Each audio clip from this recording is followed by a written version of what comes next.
I have spent a lot of time in the past couple of days thinking about the Samaritan woman and the story of Jesus going to the well and going up to the Samaritan woman and saying, "Hey, can you give me some water?"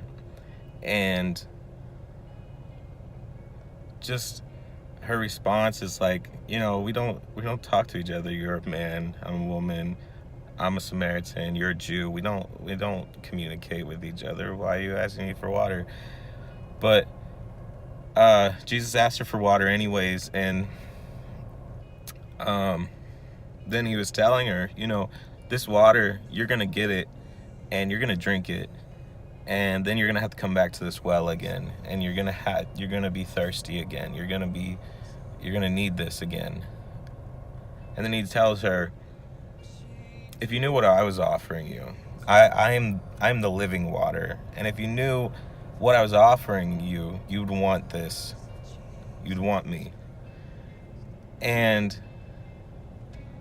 when she hears that, when she finds out about this living water that she could drink, that she could partake in, and she'd never be thirsty again, she's like, wow, give me this living water. I want it. I want that. That sounds awesome. And Jesus says to her, okay, but first go get your husband. And she's like, I don't have a husband. And Jesus is like, yeah, I know. Yeah, because you've had 5 husbands, and the guy you're living with now isn't even your husband. And she's like, how do you even know this about me? And I feel like my thought process on this has been, this woman has searched and searched and searched and found love in 5 or 6 different guys. And every time she's found love, she's never been satisfied with the love she's in. Because if she was, she would have stopped at her first husband. She wouldn't have moved on. She would have been content. She would have found love. Love that never left her. Love that never failed her, love that never disappointed her. But she didn't. She didn't find that kind of love in him. And she got married again and again and again and again. And the guy she's with now, she's not married to. She's obviously not content with him either. And I feel like the point of God bringing that up is saying we tend to find our happiness or look for our happiness in people and materialistic items and things that we can find on this world, and it's just like going to a well and getting water.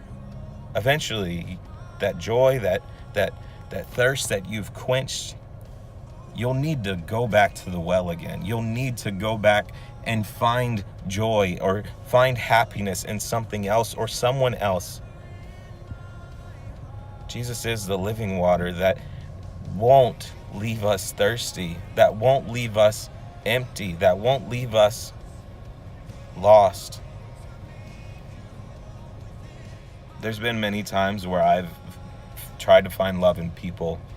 I've tried to find love in things and objects that just it you find happiness, you do, but it doesn't last. And yesterday was Valentine's Day or Singles Day if you're single. And for those of you who are single, I just want to tell you guys, you're not going to find your happiness, your complete, total happiness in another person. It's you will be happy. You can be happy. You can find love. You can find joy.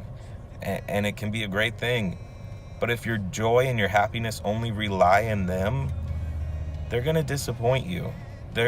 Even if they're the best person ever, they're not going to satisfy you completely. Because there is a God-shaped hole in our hearts, in our lives, and only God can fill that. No matter what you buy, no matter what kind of car you have, no matter what kind of house you have, no matter how many uh, children you have, or what kind of wife or husband you have, or boyfriend or girlfriend you have. None of those things will satisfy you forever, and you'll just be looking for the next thing to fill you up. Jesus is the living water who will satisfy you and will fulfill you. He's the thing we need. He's the thing that our souls crave. Our souls desire him. And that's why we will never be satisfied with anything else. Be blessed and have a great day.